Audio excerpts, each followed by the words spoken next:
السلام عليكم ورحمة الله وبركاته. إن الحمد لله نحمده ونستعينه ونستهديه ونستغفره ونؤمن به ونتوكل عليه ونعوذ بالله من شرور أنفسنا وسيئات أعمالنا من يهده الله فلا مضل له ومن يضلل فلا هادي له.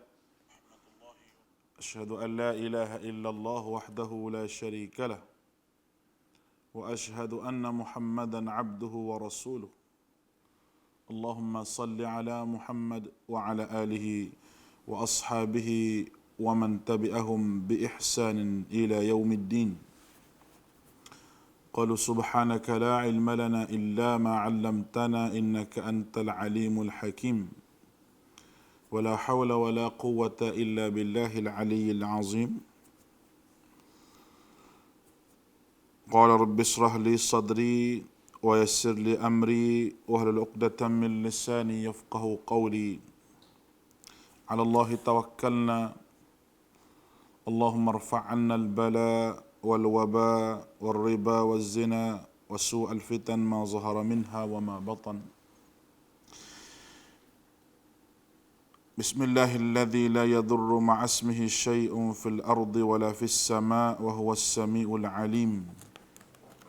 Alhamdulillah, bersyukur kehadrat Allah Subhanahu wa taala dengan limpah kurniaan nikmat daripada Allah, kita dapat bersama-sama lagi pada pagi ini, pagi Jumaat, dan kita mohonkan dengan keberkatan yang Allah Taala berikan pada hari Jumaat ini.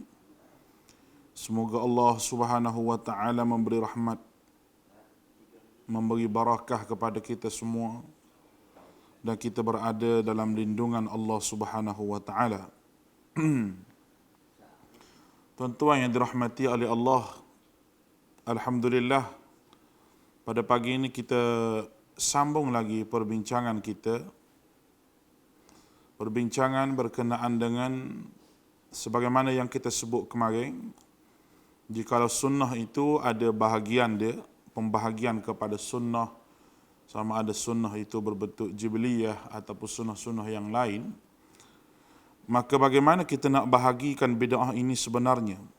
Betul ataupun tidak pembahagian bid'ah hasanah, bid'ah sayyi'ah dan sebagainya itu, macam mana daripada sudut pandangan agama itu sendiri, perkara-perkara bid'ah itu. Baik.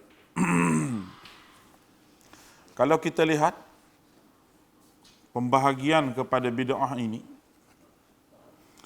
secara asasnya boleh kita bahagikan perkara yang diada-adakan ini, boleh dibahagi kepada beberapa bahagian berdasar daripada beberapa sudut yang ada. Dari sudut anggota yang terlibat, bid'ah ini terbahagi kepada i'tiqadi dan juga bid'ah pada ucapan dan juga pada perbuatan. Ini kerana perbuatan seseorang itu tidak lari daripada tiga bentuk ini: i'tiqad, ucapan dan perbuatan, yang masing-masing berpunca daripada hati dan lidah dan anggota fizikal yang lain. Bid'ah i'tiqad seperti bentuk syirik, tidak beriman dengan takdir.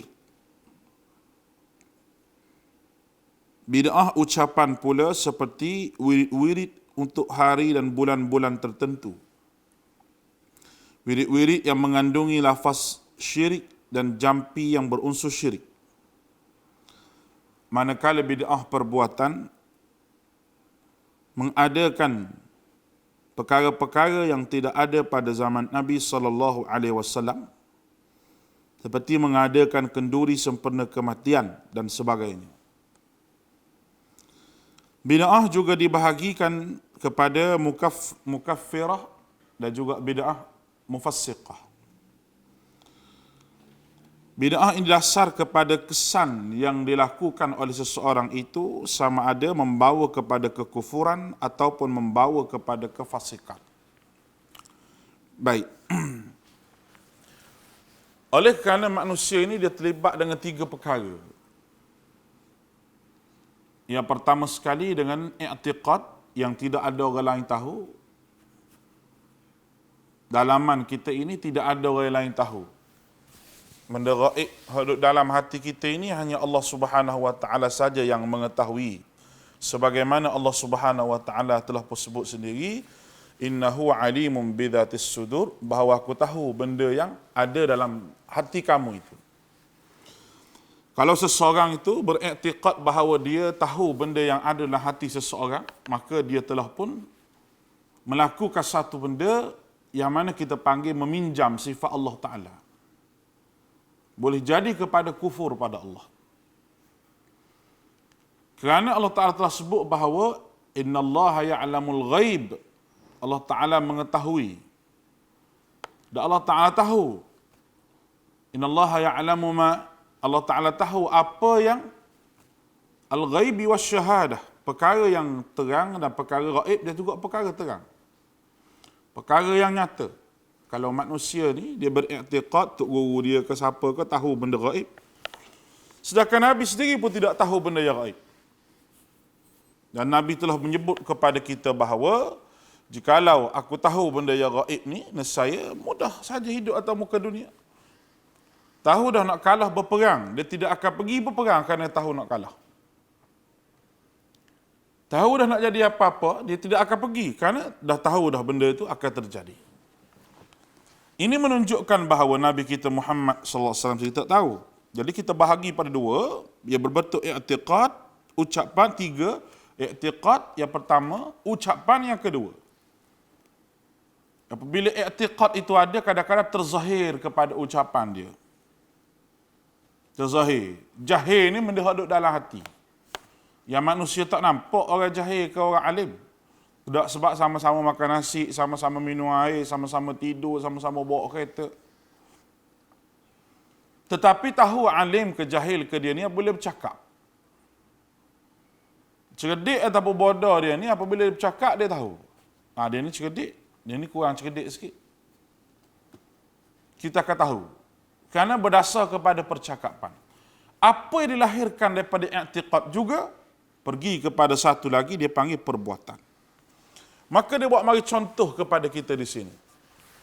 Bid'ah dari sudut i'tiqad iaitu kalau kita tengok berbentuk syirik, dia tidak beriman kepada takdir Allah Ta'ala.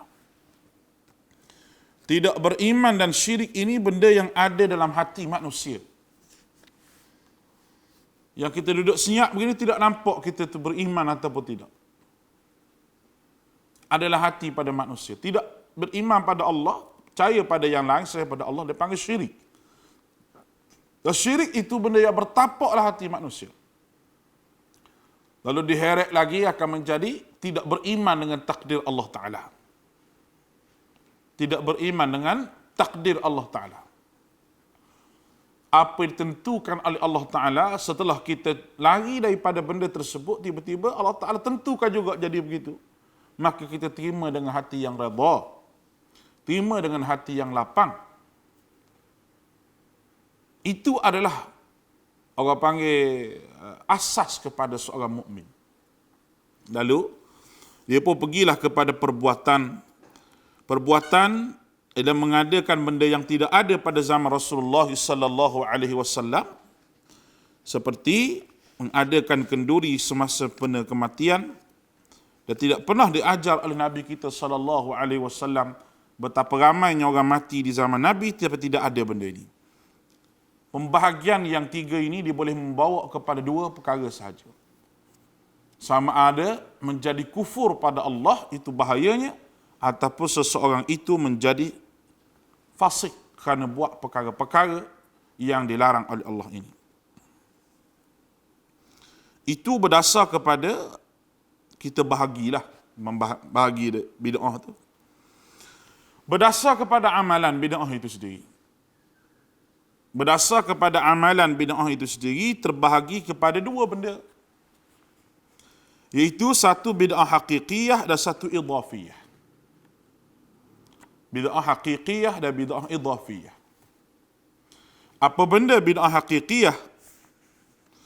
Bid'ah hakikiyah, bid'ah yang sama sekali tidak ada dalil syarak. Sama sekali tidak ada dalil dalam syarak. Perkara-perkara tersebut dibuat-buat. Contoh saya bagi perkara syirik kepada Allah. Yang tidak ada dalam syarak. Kalau orang zaman dulu, orang duduk tepi pantai, dia jamu hantu laut. Dia puja hantu laut. Dia sembelih kerbau. Kepala tu dia hanyut ke laut untuk hantu. Isi hak lain tu dia makan ke dia, mengamuk hantu laut bagi kepala saja.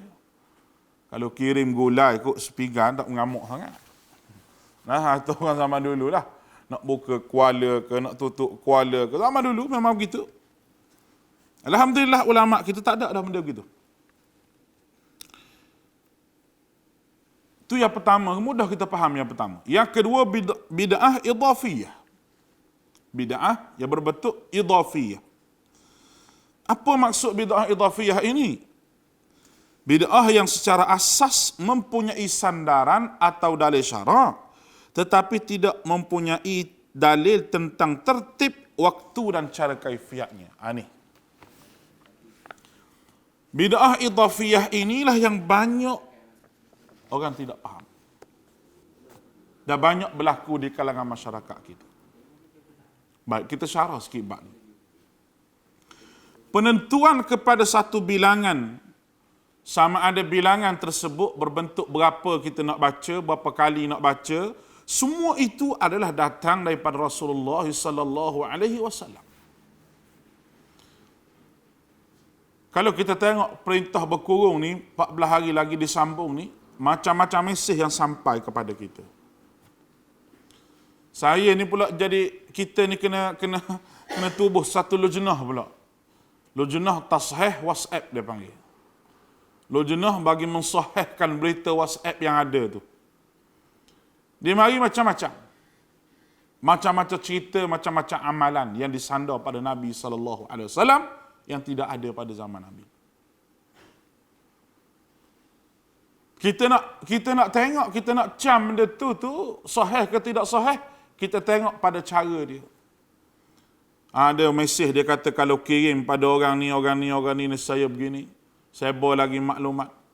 Dengan penentuan kepada amalan-amalan tertentu, dengan bacaan-bacaan tertentu, yang kadang-kadang bacaan itu sudah ada dalam hadis Nabi SAW.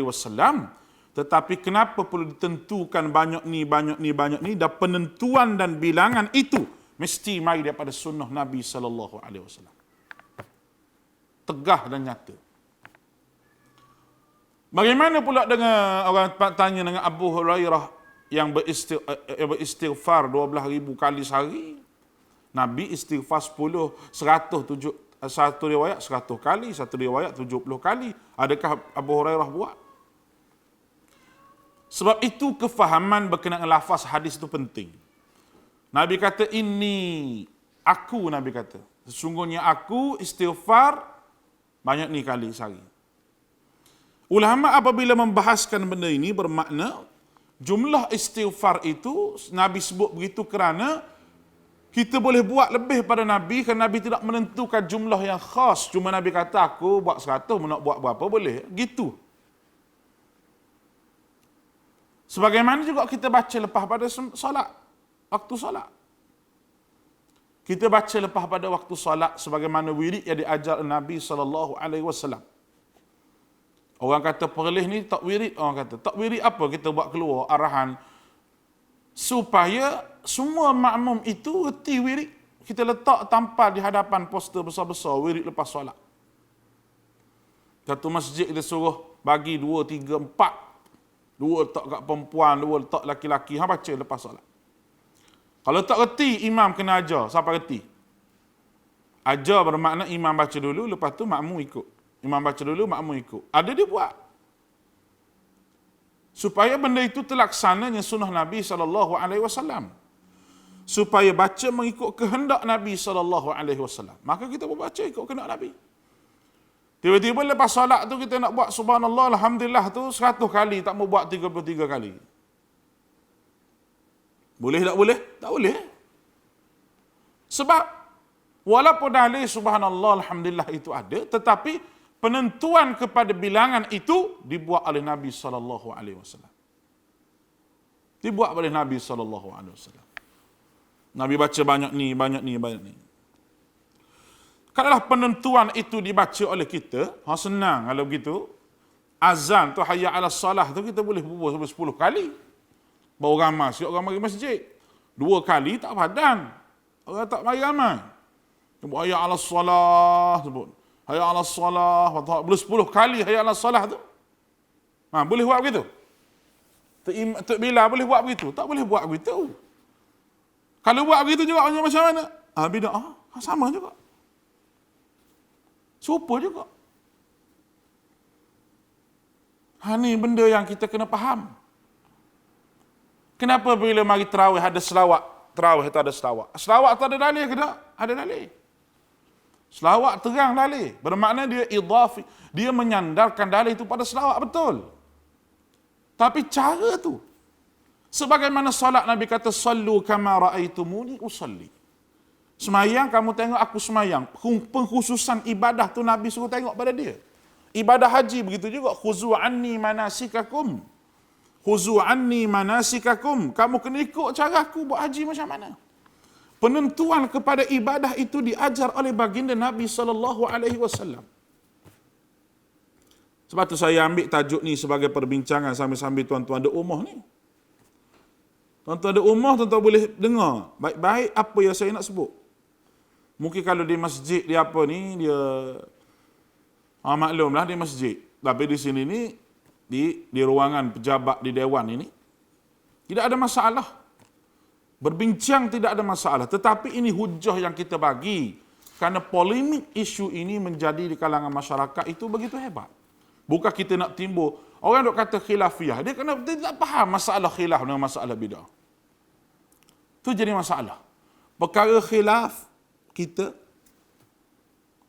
raih sebab dia khilaf. Dan tidak ada satu benda tidak khilaf dalam bab ibadah ni. Kerana kita kena faham itu perkara usul ataupun perkara furu'. Semayang 5 waktu sehari semalam. Tak ada orang bahas semayang 5 waktu. Itu perkara asas. Tapi cara nak melaksanakan solat 5 waktu, cara penentuan kepada masuk waktu tu khilaf dah. Cara penentuan kepada masuk waktu. Waktu asar di antara mazhab lain dengan mazhab Hanafi cukup berbeza.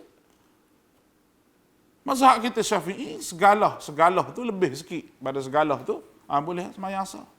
Bayang dia tu, bayang segala lebih pada segala sikit, boleh semayang asar. Hanafi kata 2 kalah.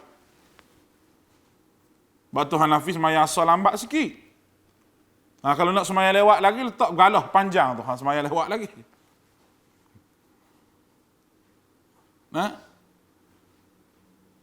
Jadi kita dalam hidup ni semua terlibat dengan khilaf.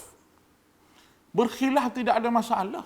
Yang jadi masalah ada dalil, guna dalil dan menentukan kaifiat dengan berdasar kepada dalil umum yang digunakan. Ini bid'ah idhafiyah. Baik.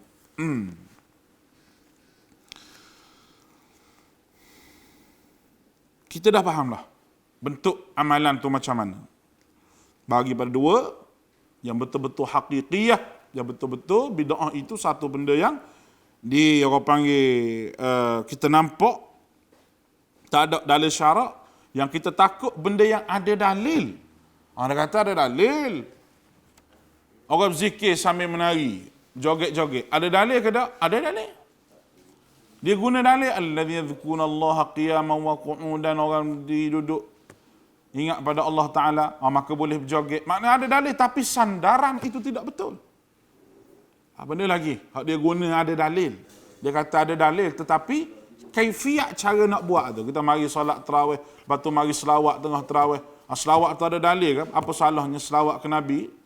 Dia menggunakan dalil itu tidak kena dengan tempat dia tu. La hawla wa la quwwata illa billahil aliyyil azim. Baik. Kita masuk kepada bahagian yang ketiga ini, panjang sikit bahagian yang ketiga ini dalam syarah kita ini, iaitu pembahagian prinsip-prinsip kepada bid'ah itu sendiri. Dia ada prinsip dia untuk menyelesaikan masalah ini. Baik. Prinsip yang pertama, sebab apa perkara ini dilarang? Yang pertama, agama adalah sempurna dan tidak mungkin ada penambahan dan pengurangan. Prinsip ini berdasar kepada firman Allah Subhanahu wa taala, "Al-yawma akmaltu lakum dinakum wa atmamtu 'alaikum ni'mati wa raditu lakumul Islam madina." Pada hari ini telah kusempurnakan untuk kamu agama kamu dan aku cukupkan kepada kamu nikmat dan aku redha Islam menjadi agamamu. Al-Maidah ayat yang ketiga. Dalam menafsirkan ayat ini, Al-Imam Ibnu Kathir menulis, ini pendapat Ibnu Kathir. Dia tulis apa? Ini merupakan antara nikmat yang paling besar kepada umat ini ialah dia telah menyempurnakan agama untuk mereka. Dengan itu mereka tidak perlu kepada agama lain dan tidak juga perlu kepada nabi-nabi yang lain. Oleh itu Allah Subhanahu wa taala menjadikan Rasulullah sallallahu alaihi wasallam sebagai penutup sekalian nabi khatamul anbiya. Allah Subhanahu wa taala mengutuskan baginda untuk sekalian manusia dan jin. Maka tidak ada yang halal melainkan apa yang dihalalkannya, dan tidak ada yang haram kecuali apa yang diharamkannya, dan tidak ada agama kecuali apa yang disyariatkannya. Itu disebut oleh Ibnu Kathir. Dalam menafsirkan ayat ini adalah prinsip yang pertama yang disandarkan, bahawa telah sempurna agama Islam ini dan telah cukupkan syariat ini. Ini antara satu nikmat yang paling besar kepada orang kita. Apabila Allah Ta'ala menyempurnakan syariat dengan kesempurnaannya, Allah Ta'ala sempurnakan syariat ini dan disempurnakan oleh Nabi kita Muhammad sallallahu alaihi wasallam. Kalau kita tengok banyak hadis Nabi sallallahu alaihi wasallam, Nabi telah sebut bahawa Nabi-Nabi ni macam susun bangunan, satu bangunan tu disusun. Kamu nampak ada satu tempat tidak sempurna tu, batu bata satu lagi kurang, maka akulah yang menyempurnakan benda tersebut. Akulah yang menyempurnakan tempat tersebut. Itu di antara benda yang disebut oleh Nabi kita sallallahu alaihi wasallam.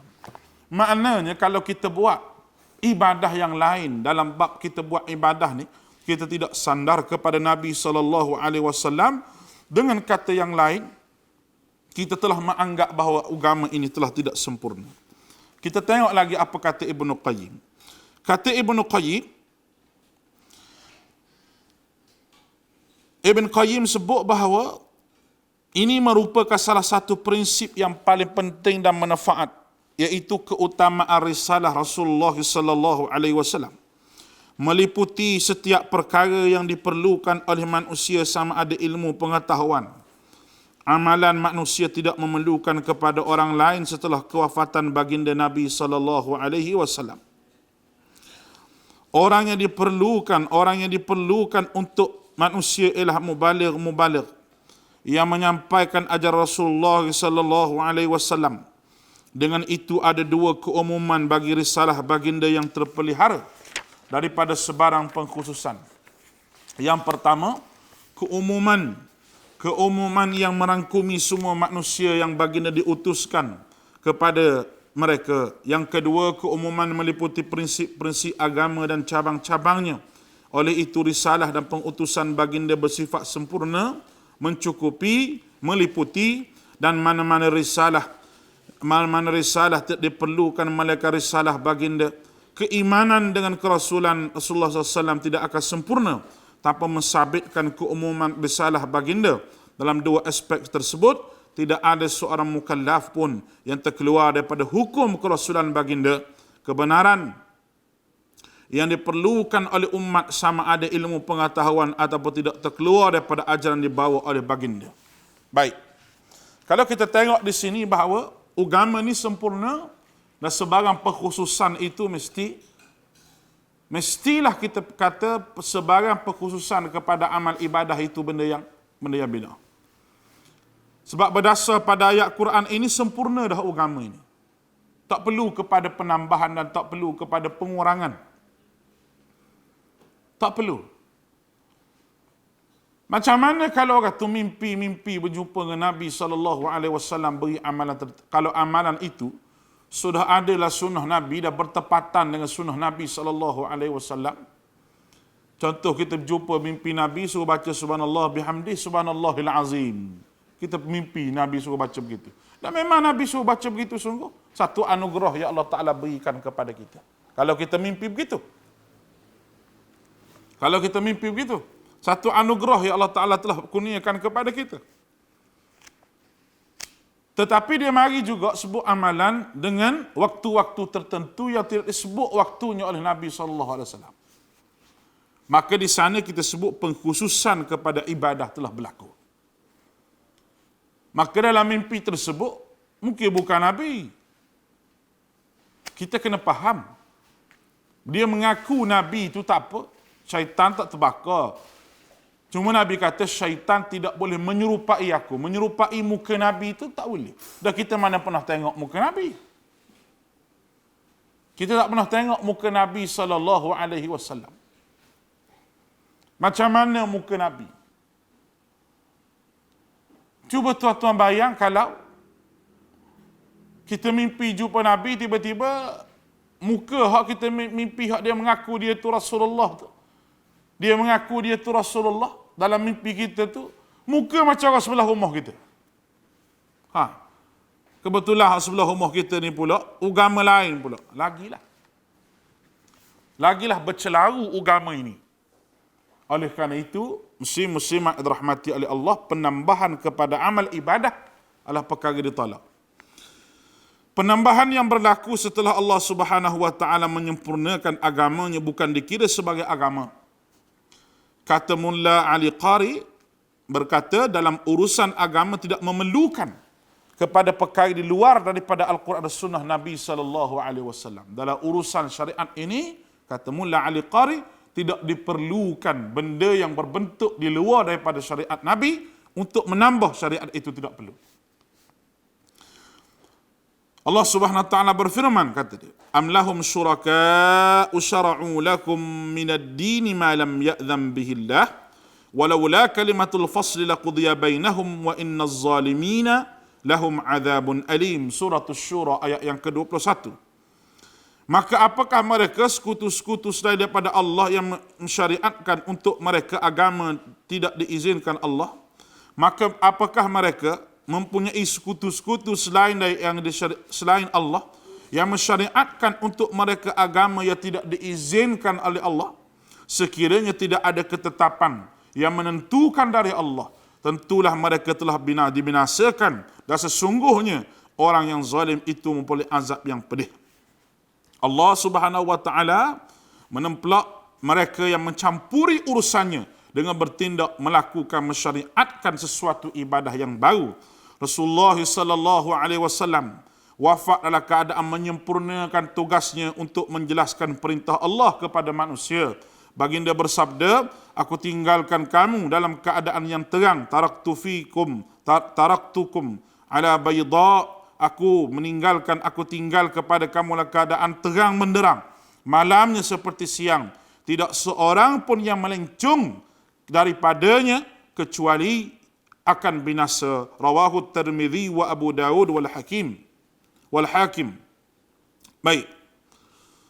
Bagaimana kita lihat dua dalil ini? Yang pertama, Allah Ta'ala marah orang yang membawa amal yang baru dan mengatakan ini daripada Allah.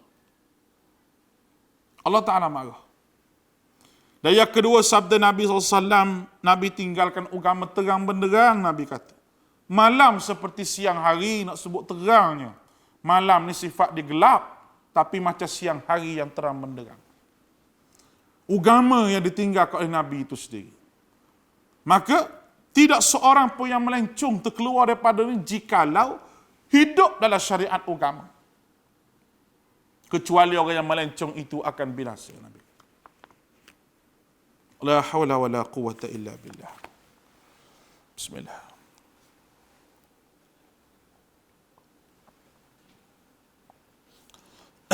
Daripada sini terang dan jelas penambahan kepada syariat ini seolah-olah mengatakan agama ini telah tidak sempurna. Agama ini telah tidak sempurna. Bagaimana tuduhan itu kita tuduh kepada Nabi kita sallallahu alaihi wasallam? Hilanglah sifat amanah dan fatanah yang ada pada Rasulullah sallallahu alaihi wasallam. Rasulullah ini amanah dalam menyampaikan segala-gala. Kita kalau fikir sekali, Allahu Akbar. Ayat yang berbentuk teguran kepada Nabi dalam Al-Quran. Ayat berbentuk teguran. Kalla innaha tadhkirah. Kalla innaha tadhkirah. Satu. Ayat-ayat yang menegur Nabi SAW sepatutnya Allah tegur Nabi, Nabi tak baca. Oh, jatuh standard lah. Jatuh standard. Kalau seorang tu mempunyai jawatan yang paling besar, tiba-tiba dia ditegur oleh orang yang atas lagi pada dia. Kalau Perdana Menteri ditegur oleh yang di-Pertuan Agong. Mustahil Perdana Menteri itu nak cerita apa yang ditegur oleh Agung kepada dia. Kerana jatuh maruah dia. Kalau dia cerita pun mungkin pada bini dia saja. Dia kata semalam ai teruklah kena kata. Mesti dia sebut gitu. Meluahkan kepada bini.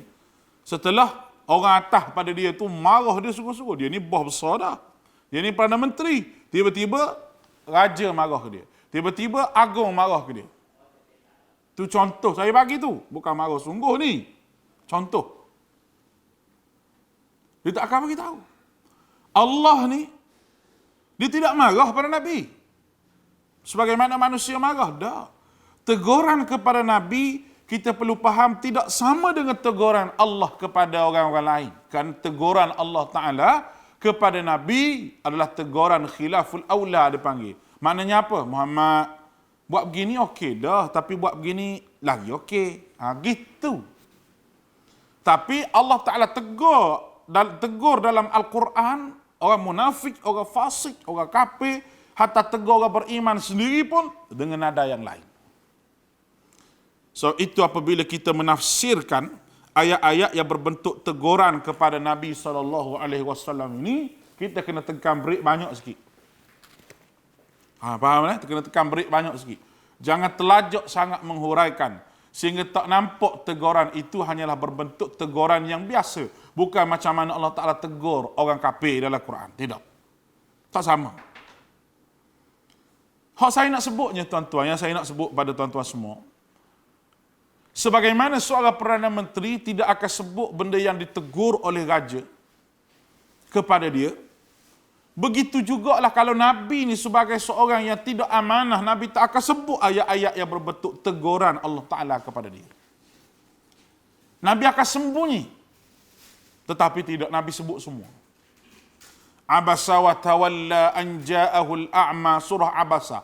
Betul-betul satu surah menceritakan betul-betul setengah abasa wa tawalla an ja'ahul a'ma wa ma yudrika la'allahu yazzakka aw yazzakkaru fatanfa'ahu adh-dhikra amma man istaghna fa anta lahu tasadda wa ma 'alayka alla yazzakka wa amma man ja'aka yas'a wa huwa yakhsha fa anta 'anhu talahha kalla innaha tazkirah. Berapa ayat? 10 ayat lebih. Cerita berkenaan dengan Abdullah bin Maktum mari berjumpa dengan Nabi SAW. Nabi palingkan tubuh dia tempat lain kan nak bercakap dengan orang musyrik Mekah. Nak bercakap dengan pemimpin besar. Nabi Maktum ni dia buta. Tapi dia paling, Rasulullah paling tu Allah Ta'ala sebut dalam Quran. Dan Nabi pun sebut pada kita semua. La hawla wa la quwata illa billah. Tu nak beritahu kepada kita bahawa amanahnya Nabi kita Muhammad sallallahu alaihi wasallam dalam menyampaikan ibadah yang Allah Ta'ala suruh. Surah Kahfi lagi, wala takuna li syai'in inni fa'ilun zalika ghada illa an yasha Allah. Jangan kamu kata benda yang akan berlaku esok hari Muhammad kecuali dengan insya-Allah. Nabi terlupa nak kata insya-Allah. Sehingga wahyu tidak turun lama. Benda tu teguran kepada Nabi pun Allah Ta'ala sebut kepada Nabi. Nabi baca depan umat dia. Betapa amanahnya Nabi SAW. Tiba-tiba mari orang ini buat amal yang baru, buat ibadah yang baru, klaim benda tu daripada agama. Macam mana dia telah menuduh Nabi SAW dengan berdusta. La hawla wa la quwata illa billah. Baik. Kita faham.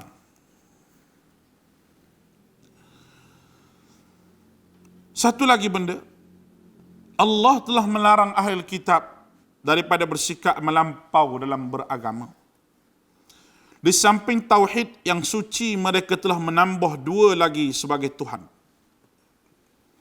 Perbuatan syirik ini mengundang kemurkaan Allah.